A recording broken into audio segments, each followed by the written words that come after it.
Welcome to Chapter 10, Managing Conflict in Negotiations. Conflict.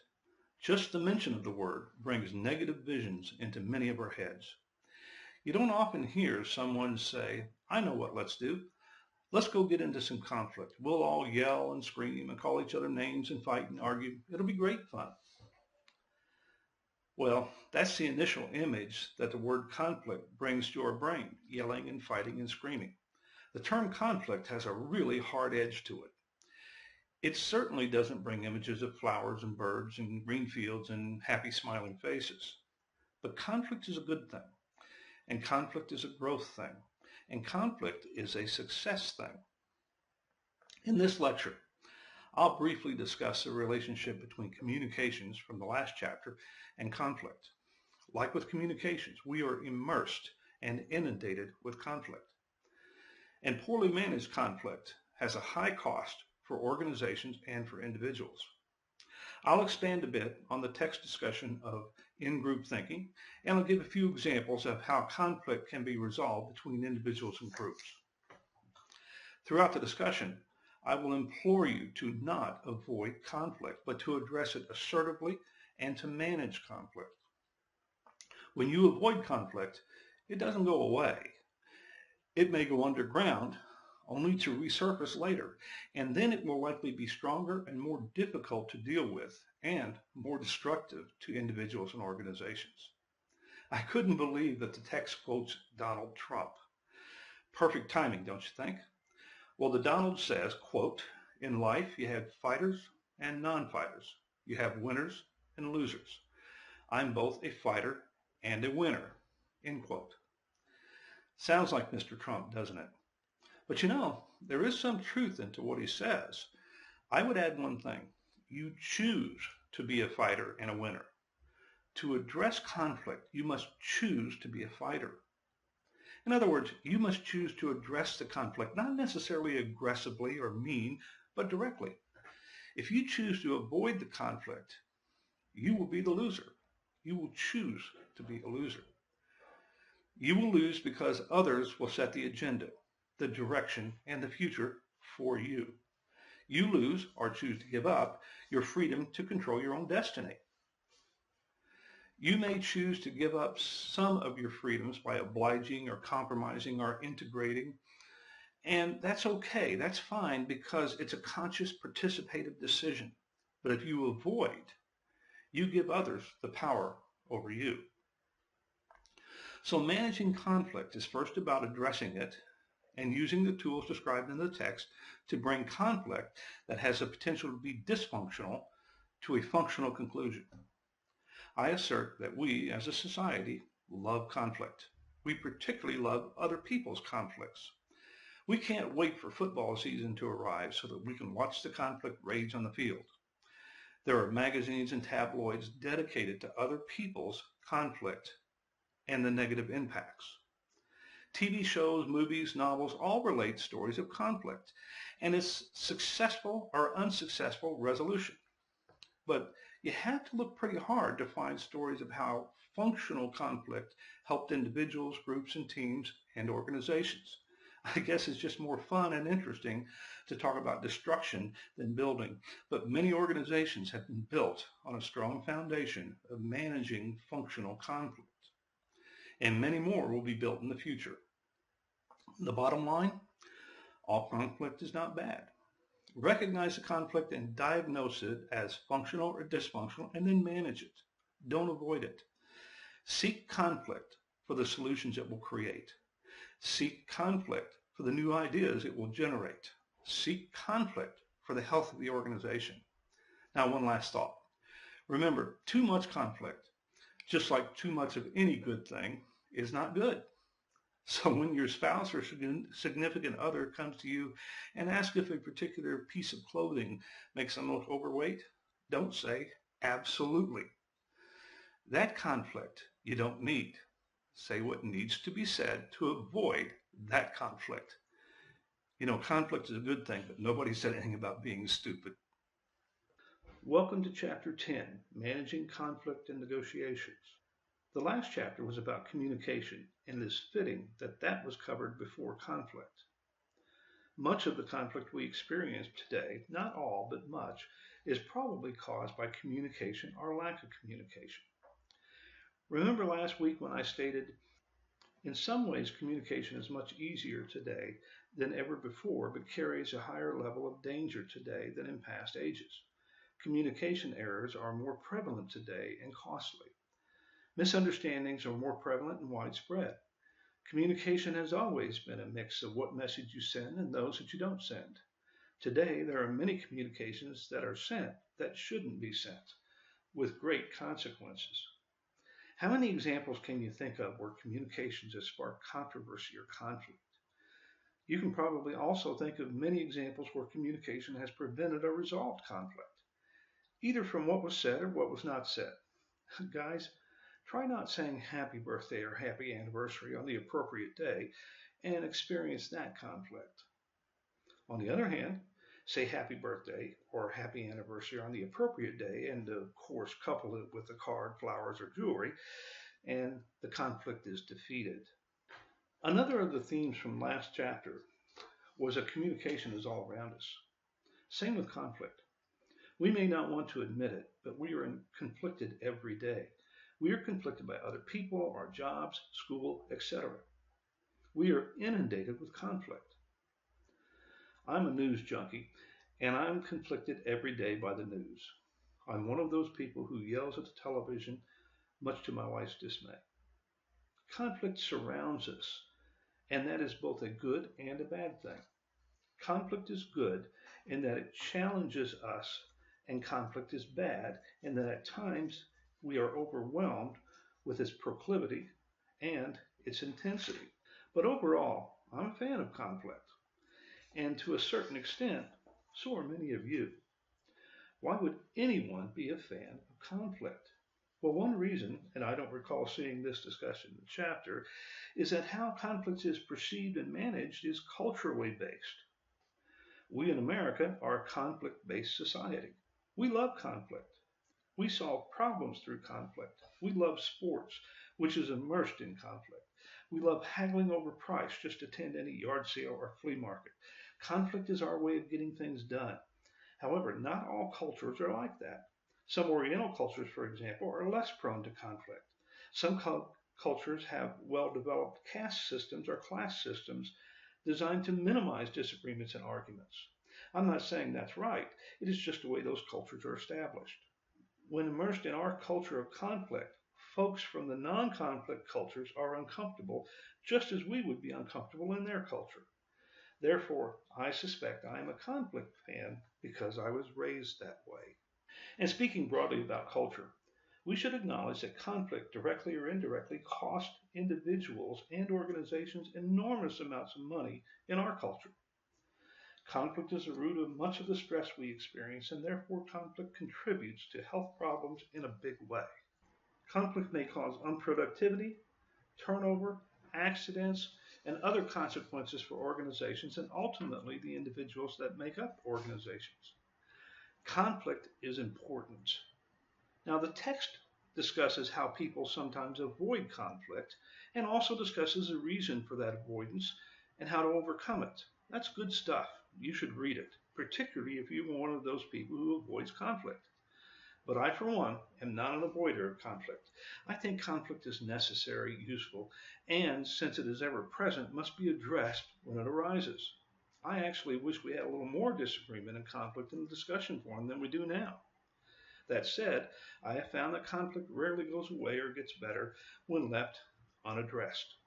Therefore, deal with it. I've attached a web reference in modules, which is a short article discussing some of the cost of conflicts in organizations. Take a look at it. It won't take much time, but it should be interesting. I also believe that success is built on conflict, not hugs and smiling faces. Hugs and smiling faces come after the conflict has been resolved. When we see all of the smiling faces and hugs on professional athletic teams after a winning season, we don't see all of the sweat, pain, and tears and harsh words leading up to those smiling faces. You know, I recently saw two professional baseball players get into a fight in the dugout. They were on the same team. A TV personality who played baseball himself shrugged it off, saying conflicts like that happen all the time on the team. It's part of the game and it's part of the team. Think of the storming stage of team building we discussed earlier. That said, conflict can also cause failure if the conflict is too intense or unstructured, which may be the cause of the baseball example above. So if it can lead to success or failure, is conflict good? Well, as I've stated before, just like so many good things in life, chocolate, beer, sports, money, let your imagination wander, too much can be very bad. What's the answer? Well, for sure, we don't avoid those good things or try to erase those good things just because they may go to excess. We manage the good things. No different with conflict. It must be managed. If you come away with nothing more from this chapter, come away with a good understanding of how to manage conflict. Avoiding is not managing. And if you want to call avoiding conflict a method of managing it, then avoiding is a poor way to manage conflict. And the text presents much good information on understanding and managing conflict in a positive way. Beginning on page 332, the authors discuss some of the situational causes of conflict. They state, quote, certain situations produce more conflict than others, end quote. That's true, but I also believe that certain individuals cause more conflict than others. Some people in any situation can be conflict magnets. They draw conflict to them and escalate it. They seem to enjoy conflict to the extent that they actually create it. Now, I know what some of you are thinking. That's cold, cruel, and uncaring to say that conflict is often the result of people. Sorry, but I believe that. Take Donald Trump, for example. Like him or not, he does seem to revel in conflict. I once worked in an organization where one of the VPs seemed to draw conflict. In fact, a consultant once characterized him as people toxic and a conflict magnet. That's where I got that phrase from. People liked him or hated him, and he enjoyed both. Now, I'm not saying most people are like that. Clearly, conflict magnets are a minority, but they do exist. I bring this up merely to refute the implied impression that conflict is all caused by situations. The authors give an example of an organization where conflict was created when associates received a $34,000 bonus instead of a higher bonus they had received in the past. I don't know about you, but $34,000 sounds pretty good to me. I suspect there may have been a few conflict magnets pushing that conflict. So why is this important? Well, the text covers functional versus dysfunctional conflict. And I believe often that the difference between conflict that is functional and dysfunctional is one or more individuals. A potentially dysfunctional conflict can become functional due to the influence of a few key people in the organization or the group. So managing conflict is not only about managing situations, it's also about managing people. And managing people and situations to turn any conflict into functional conflict means addressing, attacking, or intervening, or directing. The word missing is avoiding. You can't manage conflict and avoid it at the same time. I once had two ladies working across from each other on a production line. They hated each other. I would say they had a personality conflict, as is discussed in the textbook, but I don't think that's a strong enough phrase to depict their feelings. They were constantly taking verbal swipes at each other and soliciting other employees to their camp and away from the other's camp. It was having a major impact on the work team. I tried talking with them individually and together, and nothing seemed to work. I should point out that both of these were good employees and good people. This was as dysfunctional as conflict gets. This was dysfunctional conflict at its best. Their supervisor suggested we move one of them to another department, but there were no openings in other departments, so to do so we would have to displace another employee. That was avoiding the conflict. I called both into my office and told them that they were both good employees and we valued having them work here. However, their dislike of one another was getting in the way of production and success and could not go on any longer. I further explained that if the conflict continued, I would not get rid of one of them, but would fire both. And I would take such action immediately. I asked them to think about it and decide how they were going to overcome this hatred and cooperate. The change needed to be apparent the next day. Well, they evidently took my advice, and never another peep was heard. They still hated each other and only communicated when absolutely necessary for work purposes. The other employees were relieved, the tension was eased, and the team returned to normal. You see, these two employees must live with that conflict.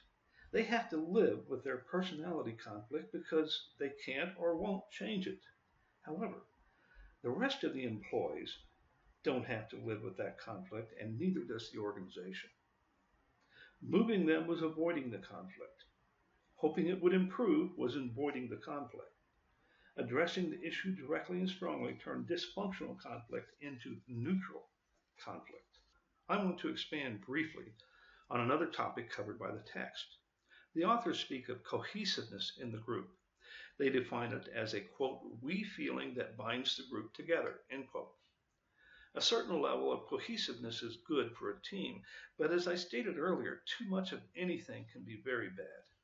This is true of groups, teams, organizations, and nations.